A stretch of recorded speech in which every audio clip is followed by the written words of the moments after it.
दोस्तों नमस्कार। मैं हूं भूपेंद्र रावत और मेरे साथ आज शख्सियत हैं कर्नल आर.एम. मलिक, फौजी जनता पार्टी के राष्ट्रीय अध्यक्ष। आज हम दो तीन मुद्दों पर बात करना चाहेंगे। एक करेंगे देश का नाम दुनिया में रोशन करने वाली विनेश फोगाट, जिसने विश्व कुश्ती के मैदान में 3 मुकाबलों में तीनों जीतें हासिल की और अब वो चुनाव के मैदान में। तो एक पाकिस्तानी यूट्यूबर है, पाकिस्तानी यूट्यूबर ने कहा कि भारत की सेना ने चीन की सेना को खदेड़ दिया। ये भारत के अखबार टीवी में बड़ा समाचार है और भारत की सेना ने खदेड़ा है कि नहीं, 12 तारीख को भारत के विदेश मंत्री जिनेवा में जाकर बोलते हैं मई 2020 से चीनी सेना भारत में कब्जा करके बैठी हुई है 25%। तो अभी भी मसला सुलझा नहीं है। लेकिन पाकिस्तानी यूट्यूब का समाचार कैसे प्रमुखता से आता है, इस मुद्दे पर चर्चा करेंगे। क्या हमारी स्थितियां अभी सीमा पर है, उसको लेकर के बात करेंगे। और मैं आपसे सवाल करूंगा कि इस समय विनेश फोगाट जिस तरीके से चुनावी मैदान में है हरियाणा से, और इसमें एक बहुत साफ गोई के साथ मैं कहना चाहता हूं कि इस समय हरियाणा का चुनाव भारत की पहलवान बेटों का यौन शोषण करने वाले ब्रजभूषण शरण सिंह की हिफाजत में जुटी भारतीय जनता पार्टी और विनेश फोगाट की कांग्रेस पार्टी के बीच में सीधा मुकाबला आप देखते हैं क्या? भूपेंद्र जी, देखो, जहां तक विनेश फोगाट का इस वक्त जो सवाल है, देखो, अगर ये बेटी, मैं आपको बिल्कुल साफ तौर पर बता रहा हूं, अगर ये बेटी गोल्ड मेडल लेकर आ जाती तो एक आम खिलाड़ी जो भी अचीवमेंट करके आ रहा है वो उसी तरीके से होता। हालांकि गोल्ड मेडल ये पहली बार आता भारत में, लेकिन वही है कि एक खिलाड़ी गया है, कोई गोल्ड लाया, कोई सिल्वर लाया। लेकिन जो इसके साथ साजिश हुई है, जैसा कि लग रहा है कि सरकार ने साजिश की है, वो साजिश सरकार को महंगी पड़ी है। यानी देखिए, इसमें तो मैं अकेला कुछ नहीं कह रहा हूं, पूरा देश कह रहा है कि विनेश फोगाट के साथ साजिश हुई है। वो बच्ची जिसने 3 टूर्नामेंट, मतलब 3 बाउट जो है एक साथ जीती हैं लगातार, एक के बाद एक। और एक तो वो जीती है जो 82 मुकाबले जीत चुकी थी, जापान की गोल्ड मेडलिस्ट जो थी, उसको कोई हराने वाला नहीं था, सबसे पहले उसको पटकनी दी है। और इसमें भी साजिश थी कि पहले वही बाउट क्यों रखी गई थी, उसमें भी कोई साजिश है। लेकिन खैर चलिए, उस तरफ हम ना जाएं। तो आज विनेश फोगाट को, यानी मैं तो कहता हूं भारत से नहीं बल्कि पूरी दुनिया से हमदर्दी ये मिली हुई है कि इस बच्ची के साथ, इस बेटी के साथ अत्याचार हुआ है, अन्याय हुआ है, इसमें कोई दो राय नहीं। रही बात अब जहां तक सवाल चुनाव का है, अब देखिए, बिल्कुल आपने सही कहा है कि प्रधानमंत्री महोदय जो बेटी बचाओ का नारा भी इन्होंने हरियाणा की पवित्र भूमि से दिया था, जब ये पहली बार चुनकर आए थे, कुरुक्षेत्र से इन्होंने दिया था, बेटी बचाओ बेटी पढ़ाओ। हालांकि पढ़ाओ की बात तो बाद में आती है, पहले बेटी बचेगी तभी तो पढ़ेगी। लेकिन बेटी बचाओ का जो नारा दिया, लेकिन उस नारे के ऊपर, उस अपनी बात के ऊपर, कमिटमेंट के ऊपर कभी भी प्रधानमंत्री महोदय खड़े नहीं उतरे हैं, कभी नहीं। अब देखिए, इसके अलावा और बहुत सारे उदाहरण हैं, लेकिन हम, क्योंकि आपने विनेश फोगाट का जिक्र किया है, इस बच्ची ने उन बच्चियों की लड़ाई लड़ी जिनके साथ अत्याचार हो रहे थे, वो करने वाले कोई और नहीं है, वो प्रधानमंत्री महोदय के चहेते थे। वो मतलब पूरी लड़ाई के दौरान प्रधानमंत्री महोदय इस बच्ची के साथ खड़े, या इन बाकी जिन बच्चियों की ये लड़ाई लड़ रही थी उनके साथ खड़े नजर नहीं आए, लेकिन अपने उस सांसद के साथ खड़े नजर आए। तो इसका मतलब क्या प्रधानमंत्री महोदय की तरफ से आशीर्वाद है या लाइसेंस है उनको कि इनके आदमी जो मर्जी करें, जो बदतमीजी करें? उस टाइम वो अपने कमिटमेंट को भी भूल जाते हैं कि बेटी बचाओ का तुमने नारा दिया था। इसके अलावा और बहुत सारे उदाहरण हैं। अब मैं आपको, जहां तक चुनाव की बात है, चुनाव का मैं आपको ये दावे के साथ कह सकता हूं, बीजेपी वाले आज जिसको मर्जी, कोई तुरलम खान को लाके खड़ा कर दे, विनेश फोगाट के सामने वो कहीं नहीं टिकता है। और ये तो चलो, विनेश फोगाट को आप ईस्ट से, साउथ से, वेस्ट से, कहीं से भी अगर हम विधानसभा का या लोकसभा का चुनाव लड़ा देंगे, मुझे नहीं लगता है कि विनेश फोगाट को आज कोई हराने वाला है। क्योंकि उस बच्ची को, क्योंकि एक तो उसने जो अपना, उसका जो कुश्ती का इतिहास है, आप उठाकर देखिए, बहुत साफ सुथरा इसका इतिहास रहा है। बहुत तो जो किया है, जो अत्याचार हुए थे इन बहन बेटियों के साथ में, उस अत्याचार के खिलाफ लड़ाई लड़ी थी 2 बार जंतर मंतर पर। लेकिन अफसोस कि प्रधानमंत्री महोदय कहीं नजर नहीं आई, क्योंकि प्रधानमंत्री आते, आप बाकी देख लीजिए, और देख लीजिए, मणिपुर में देख लीजिए क्या हाल हो रहा है। जब ये कलकत्ता में, आपको ध्यान होगा, लोकसभा चुनाव से पहले संदेश खाली में क्या इन्होंने तूफान मचाया था और बाद में क्या निकला। लेकिन मणिपुर के लिए प्रधानमंत्री महोदय ने आज तक एक शब्द नहीं बोला है, एक शब्द नहीं बोला है। और विनेश फोगाट के लिए तो पता नहीं, मुझे नहीं समझ में आ रही है। इस बच्ची को जब ये मेडल जीत कर आई थी तो प्रधानमंत्री महोदय ने भाग करके इनके साथ फोटो खिंचवाया था, भाग करके। विनेश तो मेरे परिवार की बच्ची है, अब कहां चली गई? अब वो परिवार की नहीं है। अब उस बच्ची के साथ, आपकी परिवार की बच्ची के साथ आज कोई अत्याचार करे, वो आदमी आपके लिए महत्वपूर्ण, आपकी बच्ची महत्वपूर्ण नहीं है। जिसको आपने परिवार का बताया, उस सांसद को तो आपने अपने परिवार का नहीं बताया था। विनेश फोगाट को आपने कहा था ये बच्ची तो मेरे परिवार की है। तो आज आपकी इतना भी फर्ज नहीं है कि आप परिवार के मुखिया के नाते आप उस बच्ची की रक्षा कर सके। तो ये बहुत ही शर्म की बात है। और चुनाव में मैं ये कह रहा हूं भूपेंद्र जी, ये एक तरफा मुकाबला है। इस साजिश का पहले मालूम हो गया था, जाने से पहले मालूम हो गया था कि साजिश होगी और वो होकर रही है। लेकिन ये बड़ी शर्म की बात है सरकार के लिए भी और प्रधानमंत्री महोदय के लिए भी कि आपने क्या क्या किया। प्रधानमंत्री महोदय, देखिए सारी दुनिया कह रही है कि यूक्रेन और रूस की लड़ाई रुकवा सकते हैं एक फोन करके, तो इस बेटी के लिए इस मेडल का इंतजाम नहीं कर सके? इसमें कोई साजिश थी या जरा सी कोई बात थी तो वहां तो आते आगे, वहां क्यों नहीं आए प्रधानमंत्री महोदय? कहां? देखिए जब ये 3-3 वोट जीत गई थी तो प्रधानमंत्री महोदय की तरफ से एक शब्द नहीं गया, एक शब्द नहीं गया। कम से कम अरे इस बेटी, यानी वो सिल्वर मेडल तो जीत चुकी थी, वो तो खरा था, ये कुछ भी नहीं जाती, ग्राउंड में उतरती नहीं, तो सिल्वर मेडल तो कोई ले ही नहीं सकता था, और वो भी गंवा दिया है। और मैं बिल्कुल दावे के साथ कह सकता हूं इसमें कहीं ना कहीं साजिश है। बिल्कुल विनेश फोगाट साजिश का शिकार हुई है। नहीं, ये तो आपने जो आरोप लगाया, वाकई 4 बार की विश्व चैंपियन रही जापान की पहलवान, जिनको विनेश ने हराया है पहली कुश्ती में, ये कोई संजोग नहीं, इसको भी लोग प्रयोग मान रहे हैं। ये भी प्रयोग है जो आपने भी बहुत बड़ा आरोप लगाया कि सेमीफाइनल जीतने के बावजूद भी देश के प्रधानमंत्री ने बधाई नहीं दी है। आपने जिक्र किया अभी मणिपुर का। मैं एक बात जरा आपके, और आप कलकत्ता भी गए हैं, आपने जो मलिक साहब, हमारे देश के प्रधान महामहिम राष्ट्रपति को डर लगता है कि कलकत्ता में आरजी हॉस्पिटल की डॉक्टर का बलात्कार करके हत्या कर दी गई, उन्हें बहुत डर लगने लग गया। लेकिन तब डर नहीं लगा जब कारगिल के सूबेदार की पत्नी को मणिपुर की डबल इंजन की पुलिस ने दंगाइयों को सौंपा, दंगाइयों ने उनका नंगे परेड करके और बलात्कार तक किया, तब डर। दोस्तों, मैं आपके माध्यम से महामहिम राष्ट्रपति जी को बिल्कुल अपील करता हूं, मैं मणिपुर में कम से कम 20 ऐसी लड़कियों की जिनके साथ गैंगरेप और हत्या कर दी गई है, उनके नाम, पते, पूरी डिटेल मैं महामहिम राष्ट्रपति को दे सकता हूं। उम्मीद का 5 लाख से ज्यादा गोलियां और 5000 से ज्यादा खतरनाक हथियार सरकारी खजाने से लूटे गए मणिपुर में, या दिए गए हैं बीरेंद्र सरकार की तरफ से। हर उसके बाद भी महामहिम राष्ट्रपति को डर नहीं लगता, क्योंकि आज भी मणिपुर में उन हथियारों के बूते, उन गोलियों से लोगों की हत्या की जा रही है। तब मैं और एक बड़ा सवाल है सर, मणिपुर में न केवल ये, मणिपुर के मुख्यमंत्री ने कहा मैं मुख्यमंत्री नहीं होता तो मैं स्वयं गोलियां दाग रहा होता, जो हथियार तुमको सौंपे गए, इतनी बड़ी बात कहने वाला आज भी मुख्यमंत्री की कुर्सी पर विराजमान है, जब उसमें देश नहीं लगा। बिल्कुल ठीक है। जब हमारे देश में प्रधानमंत्री के अहम सहयोगियों ने बंदूक की नोक पर बनारस हिंदू विश्वविद्यालय की छात्रा को नग्न करके उसके साथ गैंग रेप किया, तब राष्ट्रपति जी को डर नहीं लगा। बिल्कुल ठीक कह रहे हैं। मैं आपके माध्यम से कहूं, मैं ये उनका जिक्र कर रहा हूं जो घटना जुलाई 2022 के बाद राष्ट्रपति बनने के बाद की है। सितंबर 2022 का जिक्र कर रहा हूं। भारतीय जनता पार्टी के नेता के रिसोर्ट में अंकिता भंडारी को भाजपा के किसी वीआईपी को परोसा जाना था, उसने मना कर दिया वैश्यवृत्ति करने के लिए, उसकी हत्या कर दी गई, तब महामहिम राष्ट्रपति को डर नहीं लगा। मैं आपको बताता हूं, सतना का जिक्र कर रहा हूं 2023 का।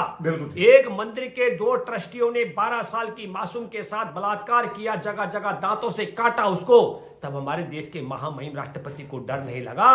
और मैं आपको बताता हूं, रुद्रपुर में, उत्तराखंड में एक स्वास्थ्यकर्मी नर्स को 30 जुलाई का, आपको बताता हूं, वह 30 जुलाई को लापता हो गई थी। उसके परिवार ने शिकायत दर्ज कराई, एफआईआर दर्ज नहीं हुई। 8 तारीख को उसके घर के नजदीक छत विचित शव, उसका सड़ा गला शव मिला, और 14 अगस्त को जाकर के मुकदमा दर्ज किया गया।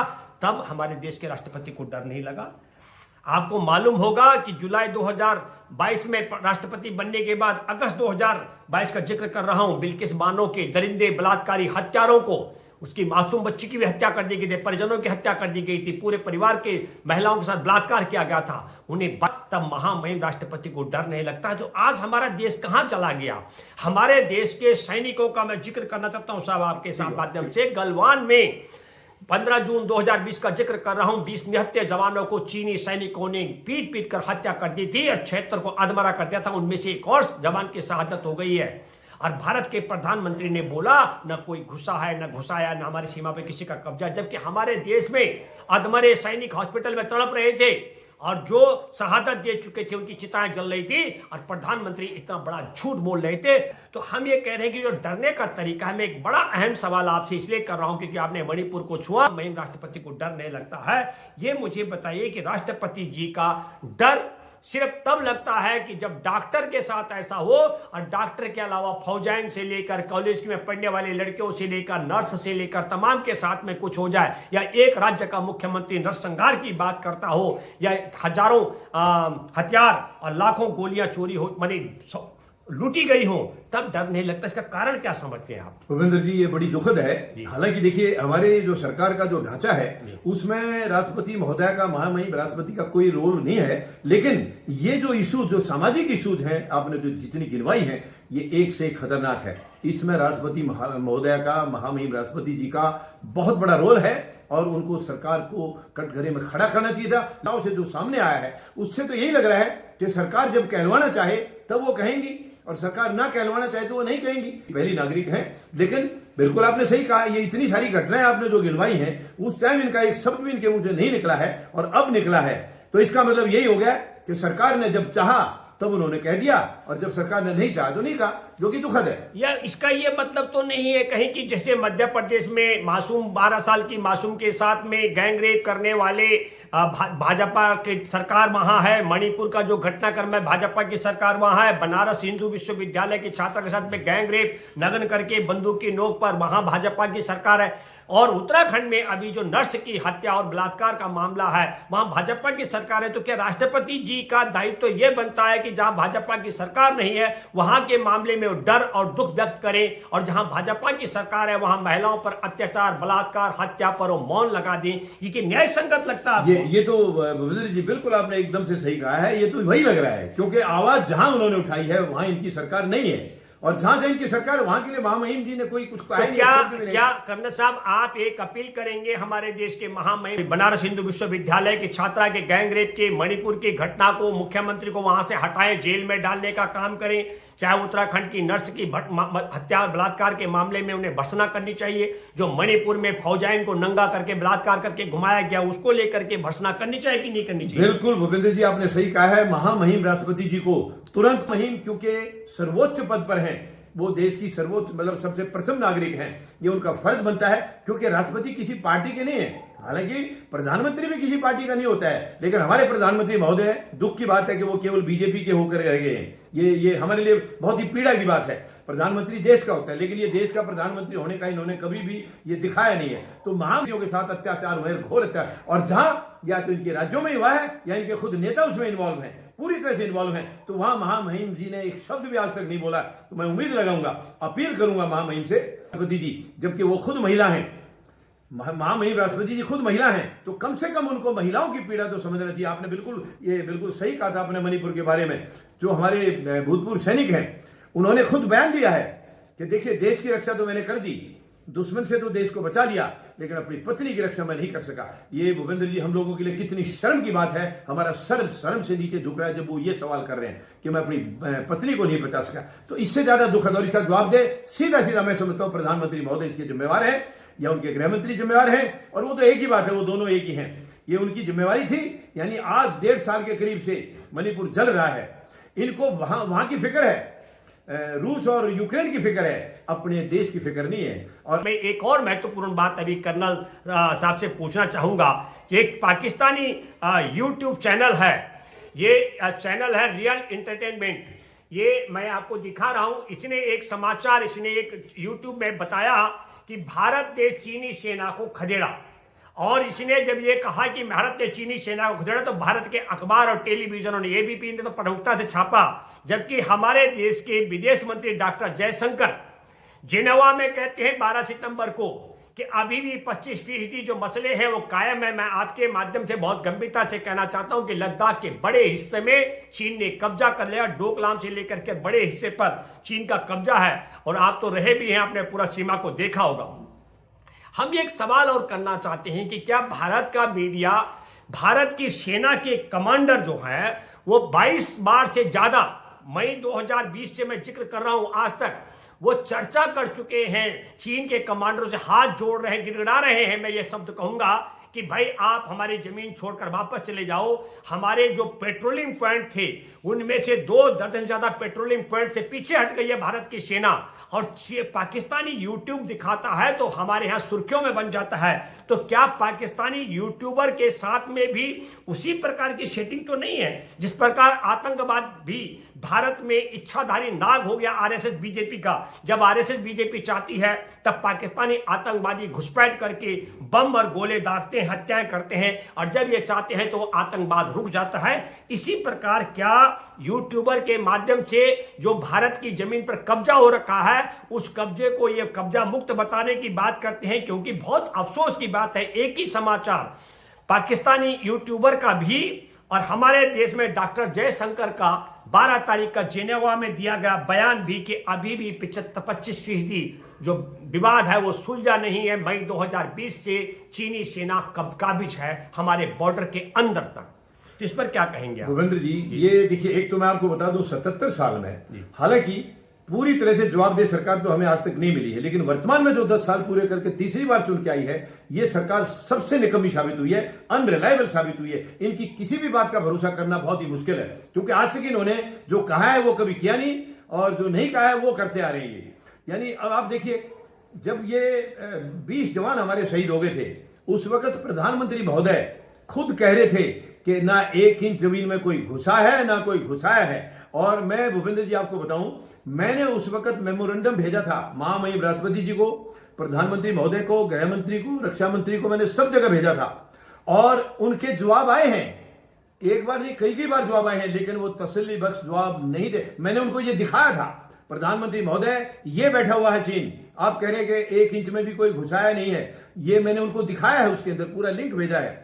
लेकिन गोलमोल करके जवाब आते रहे हैं, कोई सही जवाब नहीं आया। और अब भी बिल्कुल आपने सही संदेह किया है, मुझे भी लग रहा है हो सकता है इसको भी प्लांट किया हो, यूट्यूबर को प्लांट किया हो, क्योंकि अदरवाइज ये स्टेटमेंट में फर्क क्यों आ रहा है। और आप देखिए, अभी इनकी बात का कैसे यकीन करें, ये कहते कुछ और हैं, करते कुछ और हैं। जब वहां बता रहे हैं कोई घुसा नहीं है, और इधर सब जगह से सबूत आ रहे हैं। ये जब देखिए आप ये जब चुनाव में 14 में जब चुनकर आए थे, उससे पहले कहते थे, खुद कहते थे पिछले प्रधानमंत्री के बारे में कि चीन से लाल आंख करके बात करनी चाहिए। जहां प्रधानमंत्री महोदय उस वक्त के उनके बारे में कह रहे थे कि वो जैसे कह रहे हैं ऐसे चीन मानने वाला नहीं है। अब इनकी लाल आंख पता नहीं कहां गायब होगी है, मुझे इनकी लाल। अब ये आपने कभी सुना नहीं होगा भूपेंद्र जी, इन्होंने चीन का शब्द मैंने इनके मुंह से नहीं सुना है 10 साल में। चीन के शब्द से, चीन का नाम लेने से ये क्यों डर रहे हैं? दूसरों को उनको कह रहे हैं लाल आंख करके दिखानी चाहिए थी, इनकी लाल आंख भी गायब हो गई है, और वो चीन का शब्द बोलने लायक नहीं है। और बहुत सारी गहरी बातें हैं, लेकिन आज वो सब्जेक्ट नहीं है, वरना चीन के साथ इनकी क्या क्या साठगांठ, कई चीजों का पता लगा है। लेकिन आज क्योंकि आपका विषय वो दूसरा है, तो ये बिल्कुल आपने सही शब्द जाहिर किया। मुझे भी लग रहा है कि हो सकता है यूट्यूबर को भी कोई प्लान कर दिया होगा, क्योंकि ये इस चीज में माहिर हैं। ये सच्चाई और जो असलियत है उसको कभी ये ना उसको एक्सेप्ट करना चाहते हैं, ना उसको बताना चाहते हैं, ना दिखाना चाहते हैं। हमेशा देश को अंधेरे में रखना चाह रहे हैं, जो कि बहुत गलत है। सरकार का कोई धर्म नहीं है कि अपने देश की जनता को अंधेरे में रखें। क्यूबा की जो रेसलर है उसको 5-0 से सेमीफाइनल में जब तक हराया है विनेश फोगाट ने, और उस पर प्रधानमंत्री ने किसी प्रकार की बधाई नहीं दी। तो अभी आप जो मतदाता हैं हरियाणा के, उन हरियाणा के मतदाताओं से क्या अपील करना चाहेंगे? वो किसके पाले में खड़े रहें?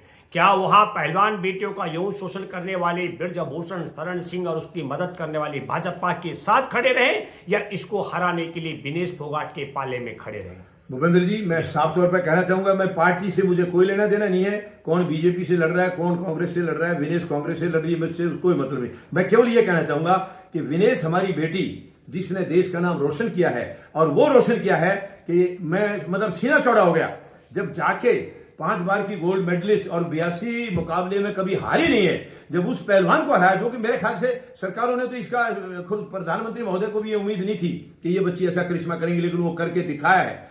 उस बच्ची को हराने का कभी सपने में भी किसी को सोचना चाहिए, चाहे वो